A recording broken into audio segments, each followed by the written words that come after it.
Good. And so now I will start together with my colleagues by giving a very brief introduction of what the Centre is actually about.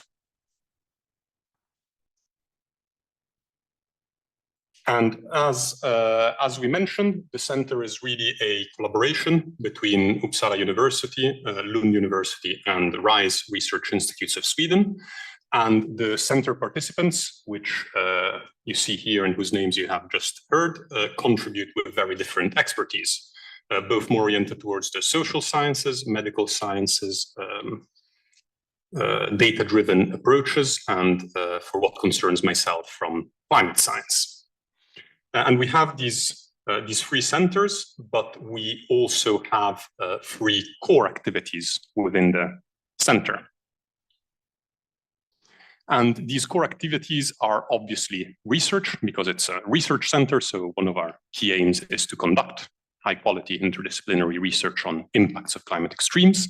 But we also think that the Centre has a very important role to play in training, both doctoral level through training schools and at undergraduate level, bachelor and masters, through contributing both to existing courses and to new master's programs that are being developed, for example, one currently in Lund, and add this perspective of multidisciplinarity focusing on impacts of climate extremes.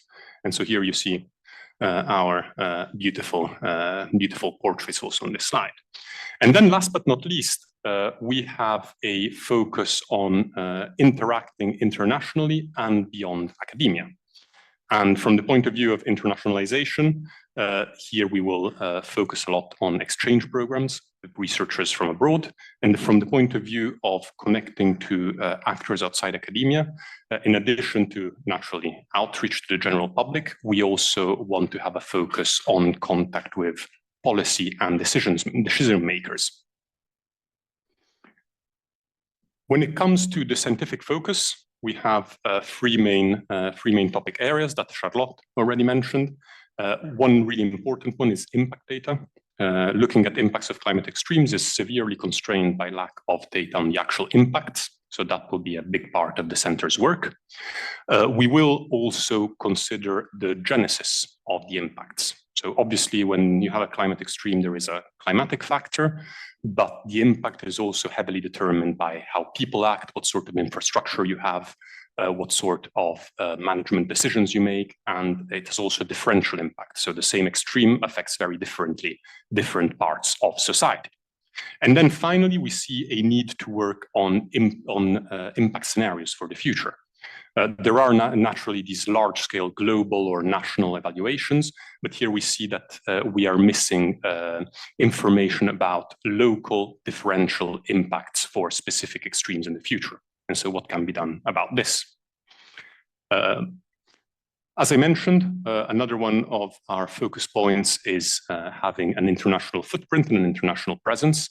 And so here, perhaps I should have put trains instead of planes on this slide. But the idea is that we will and we already have started having an active exchange of both early career scientists and senior researchers, and a number of them are actually sitting here in this room today. When it comes to research training, I already mentioned various levels, both at a PhD or even postdoctoral level, and at undergraduate and graduate master's level. And I think this is something we scientists know how to do very well. And if we ask AI to depict young researchers at a training school, it's not that hard. AI does it quite well, and we can also probably manage to set up enticing training activities. The last point I wanted to focus on, sort of connecting to policymakers, is perhaps more difficult, as highlighted by AI. If you ask AI to depict research policy translation, it's completely unintelligible, gibberish. So clearly it's something very hard to do. And we are conscious of this, but we do have a plan and ambitions, and we have already started with some activities, notably co-organized a seminar at the Swedish Parliament. There will be a seminar at Almedalen supported by Uppsala University later in June. And in the longer term, we also have plans for targeted policy briefs. And with this, I finish my initial broad overview of the center, and I leave to my colleagues to focus on the three specific pillars, starting with Joakim Nivre. Thank you, Gabriele. So, I'm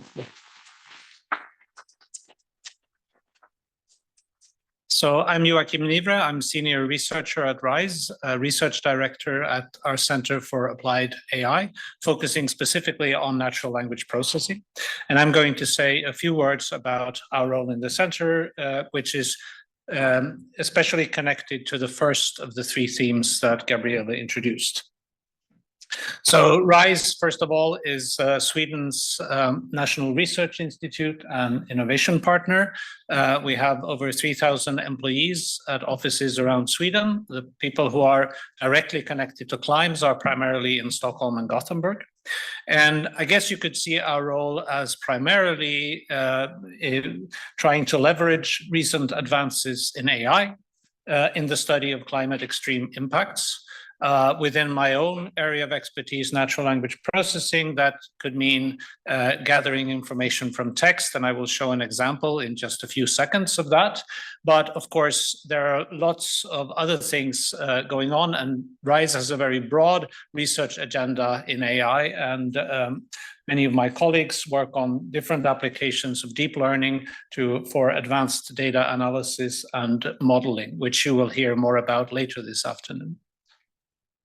So just to give you one concrete example of something that we're already doing in a collaborative project with Gabriele's group and two other European universities, which is using NLP or large language models to try to gather more complete and more accurate information about the impacts of data from textual sources. So, for example, articles in Wikipedia and other more specialized reports, you can input such an article to a large language models. And if you do that with carefully designed prompts, we can now extract more accurately than we could only 2 years ago, what I would refer to as semi-structured information. That is, the models are quite good at classifying different types of information, the type of event, the dates, the location, the impacts. It isn't always perfect in sort of normalizing and standardizing these, so we still need to do some post-processing using more traditional NLP methods to normalize the data, to do things like geoparsing, that is mapping geographical names to geographical coordinates, so that we can finally store this in a structured database and make it available to researchers. Now, besides natural language processing, some of the things that we're currently involved in at RISE that will feed into the center are AI for biodiversity monitoring and AI-driven remote sensing, which can be applied to things like wetland mapping and stream flow forecasting. Now, my time is up now, but fortunately, you can hear more about these things from my colleague Olof Mogren at a presentation later this afternoon. So thank you.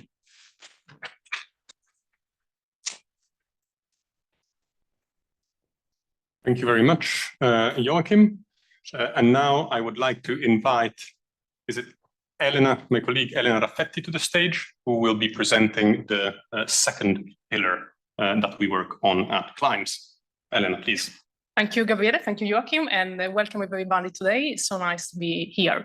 And I'm Elena Raffetti. I'm assistant professor at Karolinska Institutet and also visiting researcher at the University of Uppsala. And my role in the center is to look at the impact of climate extremes on population health. And we will mainly focus on the overarching aims, 2 and 3 themes of the center, so looking at the genesis of the health impact of climate extremes and also on future scenarios.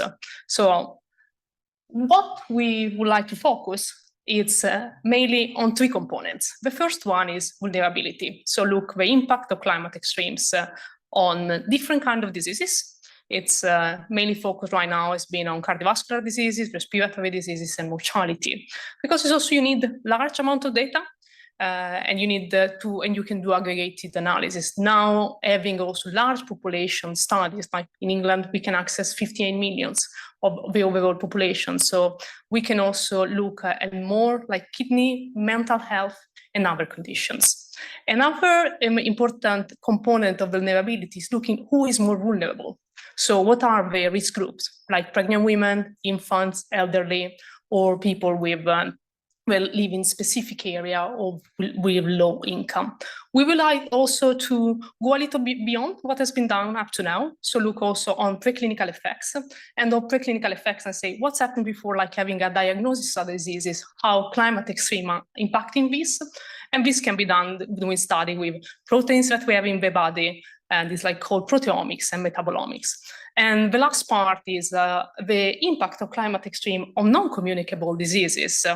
And this is like how climate extreme are influencing ticks and mosquitoes and increasing the risk of like viruses and possible potential pandemics and epidemics, like the one that we see now in north part of Italy of West Nile virus. The other aspect that we're focusing is sustainable adaptation pathways. So as Gabriele was mentioning before, the impact is not only due to the physical component of an extreme events, but it's the kind of policy, there is a human component of this. So we would like to see what kind of policy we can like use and apply to have a sustainable adaptation pathway, to have a sustainable healthcare system, and also to have equal access to care for everybody. And the last component of the public to the population health study is looking to context-based future scenarios. So we would like to see what can be a health impact of future climate extremes in specific contexts, and we have already starting this in Sweden and in Italy. And thank you again, everybody, for being here. And I will give the floor to my colleagues, Emily. Thank you. Yes, and now last but not least, Emily Boyd from Lund will complete this short overview of the different scientific topics that we address within the center. Thank Emily, you, please. Gabriele. Hello, everybody. My name is Emily Boyd from Lund University. I'm a professor there in Luxus, the Lund University Centre for Sustainability Studies in the social science faculty. So I come in here to complicate matters as a social scientist. So as we combine all these different components that we've heard previously in an interdisciplinary way, we have to ask ourselves, what is a disaster these days? You know, what and how do we think about disasters under a changing climate? Is it the same kind of disaster that we might have thought out as in the past? Or is there something new and additional here? And what do these extreme events mean for the way we understand disasters? And while some of you are very well versed in that there's no such thing as a disaster, this is man-made, if we add on top of this sort of man-made disaster climate change, which is also a man-made issue, what do we do? How do we unravel that? And what does that mean?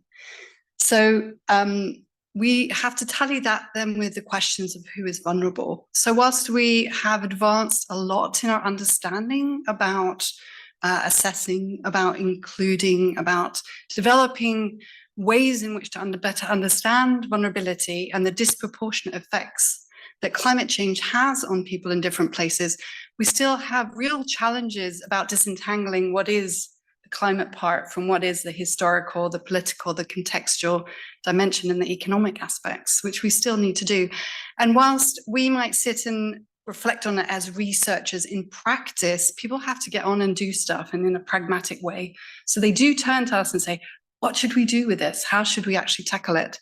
And whilst I would say be pragmatic, the science will still need to go on and debate and engage and come up with new assessments, new methodologies, and new ways of thinking about things and contribute to an ongoing discussion about who is vulnerable and where. And in addition to this, we start to shift our thinking also to thinking about vulnerability within countries. So we see in terms of inequality that there is increasing vulnerability within places that we need to better understand as well. And this relates to my penultimate slide, which is it all relates then to how we think about risk going forward. So in the Climes Centre, the third pillar here is about thinking about plausible future scenarios. And to be able to actually engage with that, we need to understand the actors, and we need to understand what's at stake for different actors and the risks, but also the shared responsibilities across scale. And that ranges from, we see here, citizens who are engaging in courts and civil society lawsuits now, but also it's about governments and the state, the role of the state, the role of rights. Do we deal with this at a multinational level, or is this an issue for insurance sector? And I think it's something a bit of all of the above combined. So if you're going to create these plausible scenarios, whilst we're going to be very context specific, we need to also understand what this means at different scales. So my final slide here is just a note of caution, or something that we need to be thinking about in our work, which is when we come up with plausible futures and adaptation strategies that are very context specific, we need to be thinking also about this notion of maladaptation. So this is one example here on the slide, which is if we're going to be planting trees to protect us from climate change or to mitigate climate change, we also need to think about the effects then if we're planting trees next to areas that are going to be affected by extreme events like wildfires. What does that then mean? So it's part of this broader systemic perspective on the way we make decisions and we come up with solutions in joint ways. So I think on that note, I will end. Thank you very much.